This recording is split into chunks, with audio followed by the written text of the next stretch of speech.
സംസ്ഥാനത്തെ സഹകരണ മേഖലയെ തകർക്കുന്ന കേന്ദ്ര സർക്കാർ നീക്കത്തിന് താക്കീതുമായി തിരുവനന്തപുരത്ത് മുഖ്യമന്ത്രിയുടെ നേതൃത്വത്തിൽ സത്യാഗ്രഹ സമരം. രാവിലെ 10 മുതൽ വൈകിട്ട് 5 വരെ നടന്ന ജനകീയ സമരത്തിൽ കേന്ദ്ര നിലപാടിനെതിരെ പ്രതിഷേധമിരമ്പി. വിവരങ്ങളുമായി ഇപ്പോൾ സുനിൽ അരുമാനൂർ ചേരുന്നുണ്ട്. സുനിൽ, ഇന്ന് സംസ്ഥാനം വേദിയായത് ഒരു ചരിത്ര സമരത്തിന് കൂടിയായിരുന്നു. എന്തൊക്കെയാണ് വിവരങ്ങൾ? സ്വാമി, സംസ്ഥാനത്തെ ജനങ്ങൾക്ക് വേണ്ടി ഒരു സർക്കാർ, ജനകീയ സർക്കാർ നടത്തുന്ന ഒരു ഐതിഹാസിക സമരത്തിനാണ് തിരുവനന്തപുരം റിസർവ് ബാങ്കിന് മുന്നിൽ വേദിയായത്. രാവിലെ 10 മണി മുതൽ മുഖ്യമന്ത്രി പിണറായി വിജയനും അദ്ദേഹത്തോടൊപ്പമുള്ള മന്ത്രിമാരും സത്യാഗ്രഹ സമരം നടത്തി. വൈകിട്ട് 5 മണി ഈ ഒരു കേന്ദ്ര നിലപാടിൽ പ്രതിഷേധിച്ചുകൊണ്ടുള്ള സമരം പുരോഗമിച്ചത്. സമരത്തിൽ വളരെ വ്യക്തമായി തന്നെ സംസ്ഥാന സർക്കാരിന്റെയും സംസ്ഥാനത്തെ ജനങ്ങളുടെയും ബുദ്ധിമുട്ടുകളും നിലപാടും വ്യക്തമാക്കുന്ന തരത്തിലായിരുന്നു അദ്ദേഹം സംസാരിച്ചത്. പ്രത്യേകിച്ച് സഹകരണ മേഖലയെ നശിപ്പിക്കാനുള്ള തീരുമാനമാണ് കേന്ദ്ര സർക്കാർ സ്വീകരിച്ചിരിക്കുന്നത്. ഇതിനെ ഒറ്റക്കെട്ടായി തന്നെ നേരിടും. മുഖ്യമന്ത്രി യുദ്ധപ്രഖ്യാപനം നടത്തിയിരിക്കുന്നു എന്നാണ് പറഞ്ഞത്. യഥാർത്ഥത്തിൽ മുഖ്യമന്ത്രിയല്ല, പ്രധാനമന്ത്രിയാണ് സംസ്ഥാനത്തെ ജനങ്ങളോട് യുദ്ധപ്രഖ്യാപനം നടത്തിയിരിക്കുന്നത്. അതൊരിക്കലും ഇവിടെ അനുവദിച്ചു കൊടുക്കാനാവുകയില്ല. അത്തരത്തിൽ അനുവദിച്ചു കൊടുക്കുകയില്ല എന്നും മുഖ്യമന്ത്രി പിണറായി വിജയൻ ഉറപ്പിച്ച് പറയുകയുണ്ടായി. സുപ്രീം കോടതി തന്നെ ഈ ഒരു ജനകീയ സമരത്തിനെ പരാമർശിച്ചുകൊണ്ട് ജനങ്ങൾക്കുണ്ടാകുന്ന ബുദ്ധിമുട്ട് സുപ്രീം കോടതി ഉയർത്തിക്കാട്ടിയിരിക്കുന്നു. കേന്ദ്ര ഗവൺമെന്റിനെതിരെ സുപ്രീം കോടതി നടത്തിയ വിമർശനം തന്നെയാണ് ഇപ്പോൾ വന്നിരിക്കുന്നത്. ഇതും ഈ ഒരു ജനങ്ങളുടെ ബുദ്ധിമുട്ട് തന്നെ കണക്കിലെടുത്തുകൊണ്ടുള്ളതാണ്. ഈ ഒരു പൊതുവികാരത്തോടൊപ്പം തന്നെ സുപ്രീം കോടതിയും അണിചേർന്ന കാഴ്ചയാണ് കണ്ടതെന്നും അദ്ദേഹം പറഞ്ഞു. അത്തരത്തിൽ ഈ ഒരു സത്യാഗ്രഹത്തിന് പിന്തുണയുമായി വർഗ ബഹുജന സംഘടനകളും സാംസ്കാരിക കലാ സംഘടനാ പ്രതിനിധികളും ഒക്കെ ഈ ഒരു സമരത്തിന് പിന്തുണയുമായി എത്തിയിരിക്കുന്നു. വരും സമരങ്ങളെ കുറിച്ച് പ്രതിപക്ഷത്തിന്റെ പൂർണ്ണ പിന്തുണ സംസ്ഥാന സർക്കാർ സ്വീകരിക്കുന്ന നിലപാടുകൾക്ക് ഉണ്ട്. അതുകൊണ്ട് തന്നെ വരും സമരങ്ങൾ 21-ാം തീയതി ചേർന്ന സർവകക്ഷി യോഗത്തിൽ ആലോചിച്ച് തീരുമാനിക്കും എന്നാണ് മുഖ്യമന്ത്രി തന്നെ വ്യക്തമാക്കിയിരിക്കുന്നത്. സുനിൽ അരുമാനൂരാണ് വിവരങ്ങൾ നൽകിയത്. സഹകരണ മേഖലയെ തകർക്കുന്നതിന് പ്രധാനമന്ത്രിയും BJP നടത്തുന്ന യുദ്ധപ്രഖ്യാപനത്തെ ശക്തമായി ചെറുക്കുമെന്ന് മുഖ്യമന്ത്രി പിണറായി വിജയൻ പറഞ്ഞു. ഇവിടെ പ്രധാനമന്ത്രിയോടുള്ള ഒരു യുദ്ധപ്രഖ്യാപനം കേരളത്തിന്റെ മുഖ്യമന്ത്രി നടത്തുന്നതാണ്. ഞങ്ങൾ ആർക്കും എതിരെ യുദ്ധം നടത്താനില്ല. ഇവിടെ യുദ്ധം പ്രഖ്യാപിച്ചത് പ്രധാനമന്ത്രിയും കേന്ദ്ര ഗവൺമെന്റും കൂടിയാണ്.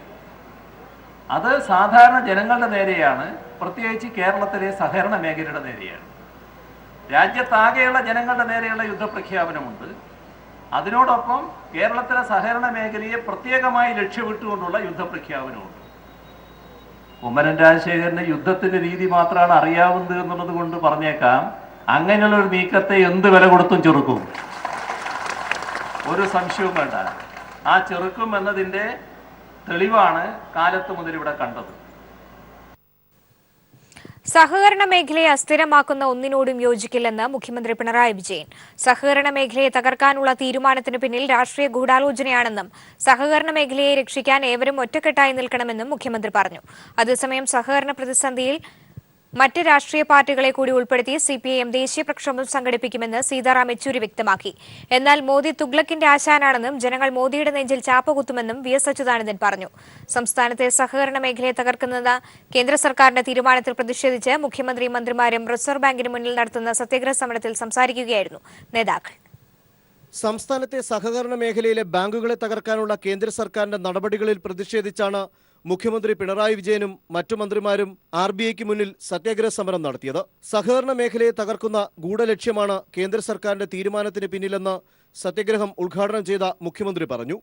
ഒരു രാഷ്ട്രീയ ഗൂഢാലോചന ഈ കാര്യത്തിൽ ഉണ്ടായിട്ടുണ്ട്. അതിന്റെ ഭാഗമായി വന്ന നടപടിയായിട്ട് മാത്രമേ ഇതിനെ കാണാൻ പറ്റൂ. കേരളത്തിന്റെ സഹകരണ മേഖലയെ രാഷ്ട്രീയ ദുഷ്ടലാക്കോടെ തകർക്കാൻ വേണ്ടി ഒരുമ്പെട്ട് വരുന്ന ശക്തികളെ തിരിച്ചറിയാൻ നമുക്ക് കഴിയണം. അത് പൂർണ്ണമായും പരാജയപ്പെടുത്താൻ നമുക്ക് സാധിക്കണം.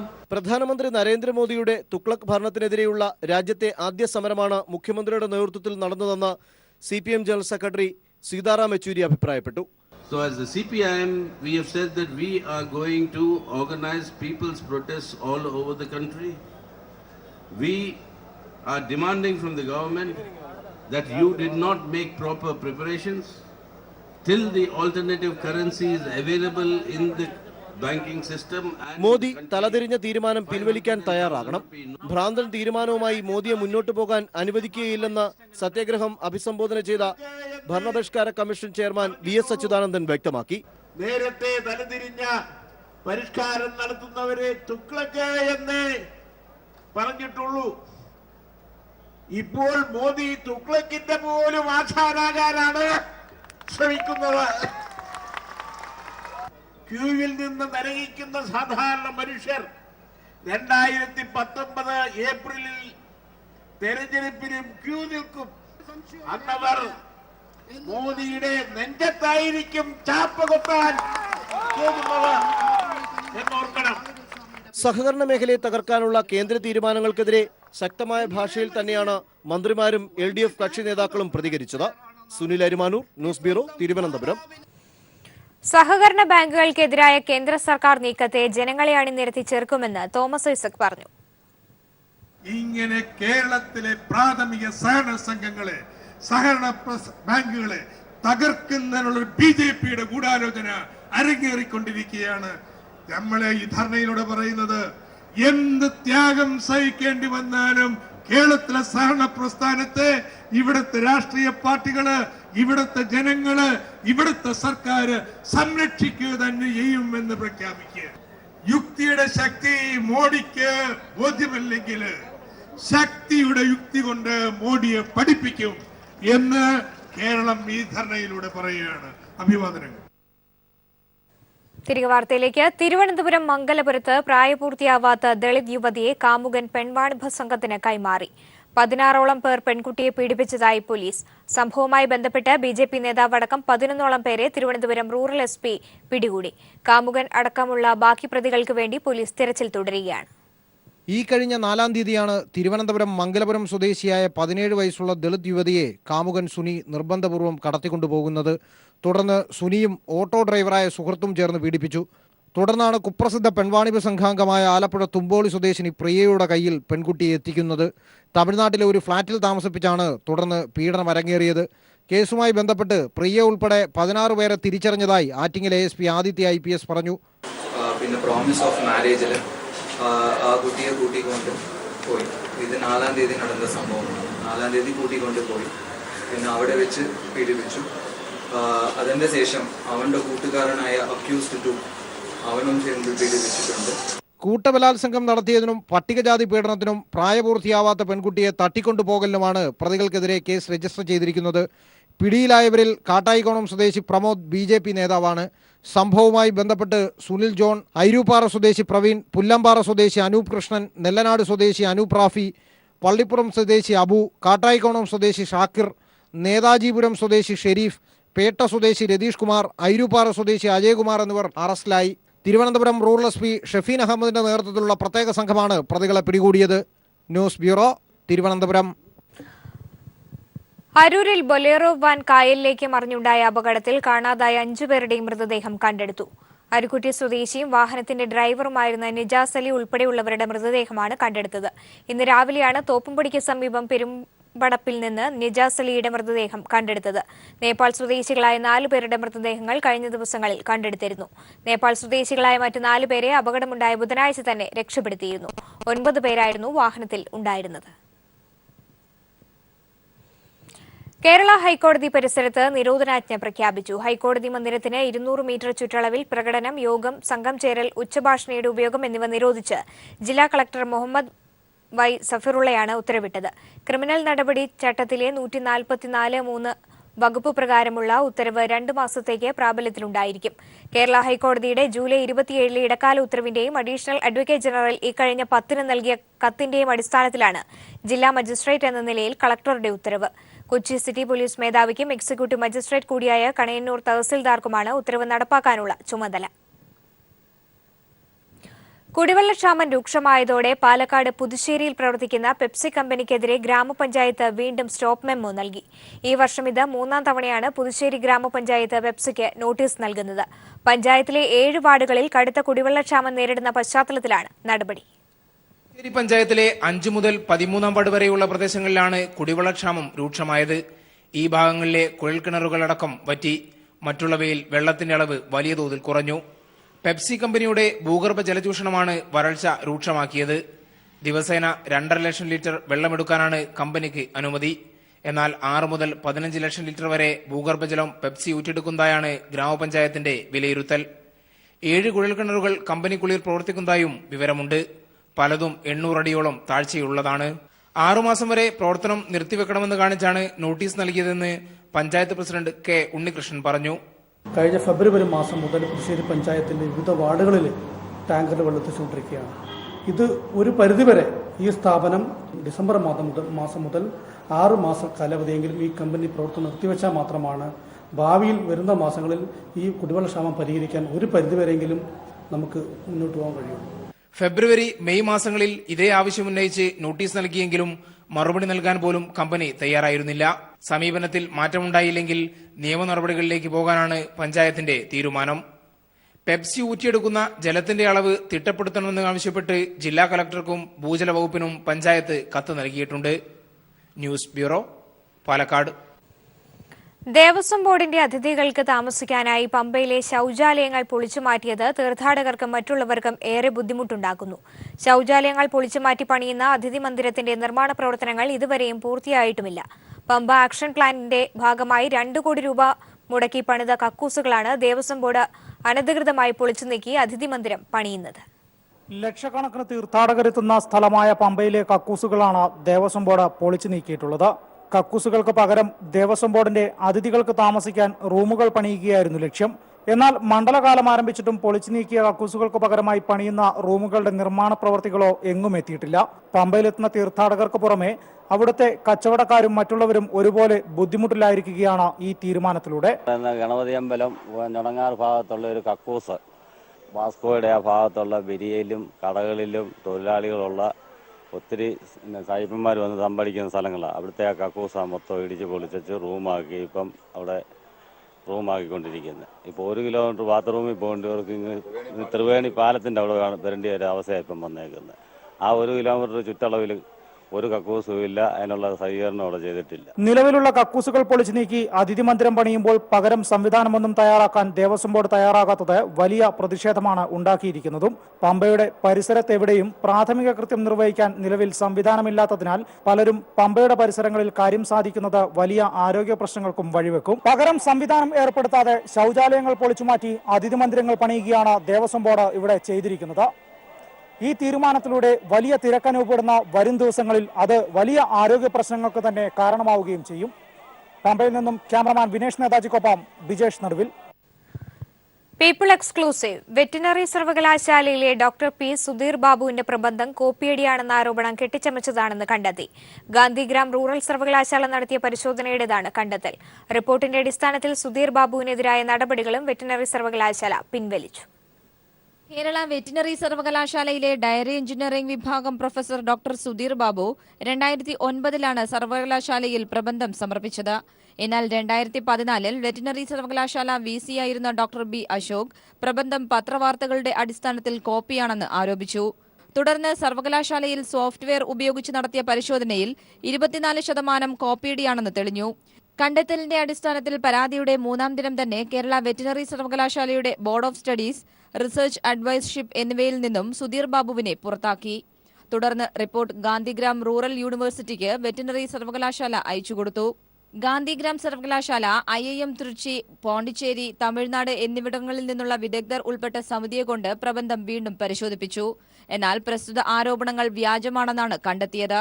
കേരള വെറ്റിനറി സർവകലാശാലയുടെ റിപ്പോർട്ട് ഗാന്ധിഗ്രാം സർവകലാശാല തള്ളുകയും ചെയ്തു. തനിക്കെതിരായ ആരോപണം രാഷ്ട്രീയ പകപോക്കലായിരുന്നുവെന്ന് ഡോക്ടർ പി സുധീർ ബാബു ആരോപിച്ചു. 2009 സമർപ്പിച്ച ഒരു തീസിസിൽ 2014 300 ചില്ലുവാനം പേർ ഒരു സർവകലാശാലയിലുള്ളതിൽ ഒരാളുടെ മാത്രം ഗവേഷണ പ്രബന്ധം കണ്ടെത്തുന്നു.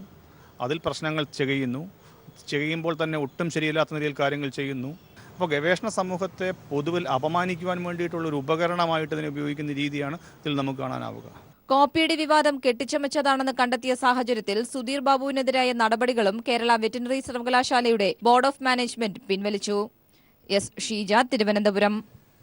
തിരികെ വാർത്തയിലേക്ക്. ഗുരുവായൂർ ക്ഷേത്രത്തിലെ ചോറൂണ്, തുലാഭാരം ചടങ്ങുകൾക്കായുള്ള ഫോട്ടോഗ്രാഫി ടെൻഡർ വിളിക്കാത്തത് ദേവസ്വത്തിന് ഭീമമായ നഷ്ടമുണ്ടാക്കിയെന്ന് കണ്ടെത്തൽ. ഇന്റേണൽ ഓഡിറ്റ് പരിശോധനയിലാണ് ഇക്കാര്യം വ്യക്തമായത്.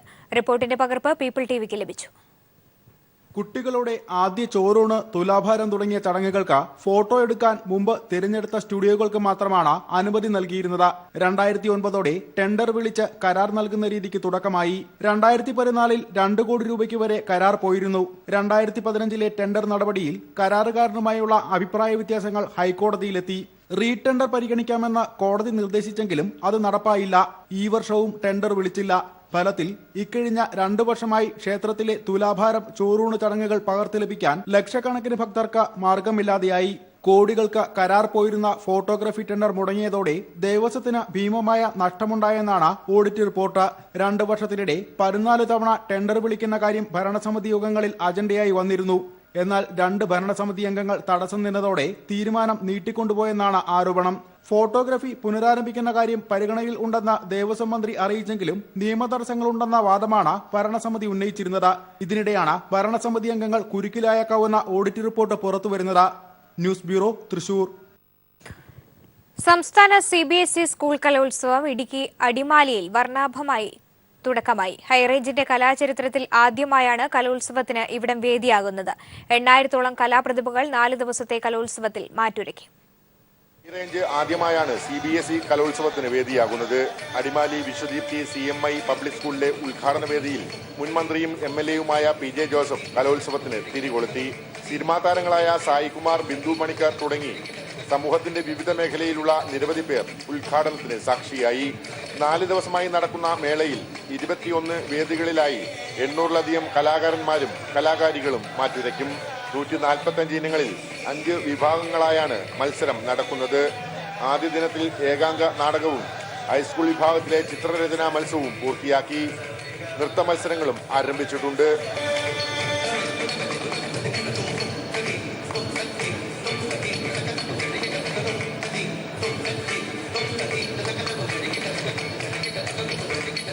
ഏഴിനങ്ങളുടെ ഫലം പുറത്തു വന്നപ്പോൾ 40 പോയിന്റുമായി തൃശൂർ സഹോദയ മുന്നേറ്റം ആരംഭിച്ചു. 24 പോയിന്റുമായി കോട്ടയം സഹോദയയും 20 പോയിന്റുമായി വഞ്ചിനാട് വിദ്യാ സഹോദയകളും 2ഉം 3ഉം സ്ഥാനത്തുണ്ട്. ഞായറാഴ്ച കലോത്സവത്തിന് സമാപനം കുറിക്കും. News bureau, Idukki. തിരികെ വാർത്തയിലേക്ക്. വിഷപ്പാമ്പുകളെ അപകടരഹിതമായി പിടികൂടി നാട്ടിൽ ഉപേക്ഷിക്കുന്നതിനുള്ള യന്ത്രം കണ്ടുപിടിച്ച് ശ്രദ്ധേയനാവുകയാണ് ഓട്ടോറിക്ഷ തൊഴിലാളി സിബി സെബാസ്റ്റ്യൻ.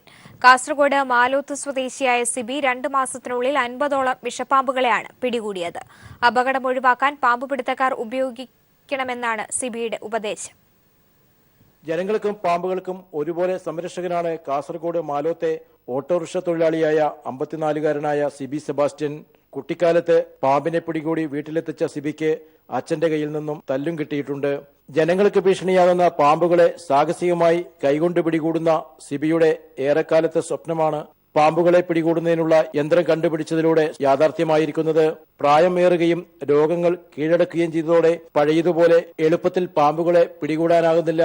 അതിനാൽ പാമ്പുകളെ പിടികൂടുന്നതിനുള്ള യന്ത്രത്തിന് സിബി തന്നെ രൂപം നൽകി. കൈകൊണ്ടല്ലേ ഇത്രയും അപകടങ്ങൾ ഉണ്ടാകുന്നത്. അപ്പോൾ ഇത് എങ്ങനെ കണ്ടുപിടിക്കാമെന്ന് ഞാൻ ഇത് പേപ്പർ പേന എടുത്ത് വരച്ചു. 2 ദിവസം ഇതോട് വരച്ച് പ്ലാനാക്കിയിട്ട് ഞാൻ വെൽഡിംഗുകാരൻ്റെ അടുത്ത് പോകുമ്പോൾ പറഞ്ഞു ഇതൊന്നും ശരിയാവുന്ന കേസല്ല എന്ന് പറഞ്ഞു. ഞാൻ പറഞ്ഞു ഈ പ്ലാൻ പ്രകാരം ചെയ്താൽ ഇത് സംഭവം വിജയിക്കും എന്ന് പറഞ്ഞു. ഞാൻ ഒരെണ്ണം ആദ്യം വിരലാക്കി എല്ലാം റെഡിയാക്കി വെച്ചു. അന്ന് രാത്രി ഫോറസ്റ്റുകാർ എന്നെ വിളിച്ച് ഒരു പാമ്പുണ്ടെന്ന് പറഞ്ഞൊരു വീട്ടിൽ ഞാൻ ആ വീട്ടിൽ ചെന്നു. കൃത്യം കഴുത്തിനിട്ട് എന്ന് ഇത് സാധാരണ എഴുതിയിട്ട് പിടിച്ചു കഴിഞ്ഞ പാടെ സംഭവം വിജയിച്ചെന്ന് എനിക്ക് മനസ്സിലായി. അതേ തന്നെ എടുത്ത് ചാക്കിലേക്ക് കുത്തി. ഓട്ടോറിക്ഷയുടെ ക്ലച്ച് കേബിൾ, ബൈക്കിന്റെ ക്ലച്ച്, ലിവർ, ബ്രേക്ക് സ്പ്രിംഗ് എന്നിവ ഉപയോഗിച്ചാണ് യന്ത്രം നിർമ്മിച്ചത്.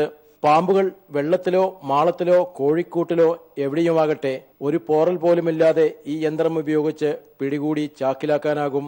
തന്റെ ഓട്ടോറിക്ഷയിലെത്തി പാമ്പുകളെ പിടികൂടി ഇതേ ഓട്ടോറിക്ഷയിൽ തന്നെ കാട്ടിൽ പാമ്പുകളെ ഉപേക്ഷിക്കുന്ന ഈ തൊഴിലാളി ജനങ്ങളിൽ നിന്നും പ്രതിഫലമൊന്നും സ്വീകരിക്കാറില്ല. കടിയേൽക്കാതെ എങ്ങനെ പാമ്പിനെ ജീവനോടെ പിടിക്കാം? 5ാം ക്ലാസ് വിദ്യാഭ്യാസം മാത്രമുള്ള ഓട്ടോറിക്ഷ തൊഴിലാളി സിബി ഒടുവിൽ ആ ഗവേഷണം വിജയകരമായി പൂർത്തിയാക്കി പാമ്പ് പിടുത്ത യന്ത്രം കണ്ടുപിടിച്ച് ചരിത്രം സൃഷ്ടിച്ചിരിക്കുന്നു. ക്യാമറാമാൻ ഷൈജു ബിലാത്രയ്ക്കൊപ്പം സണ്ണി ജോസഫ്.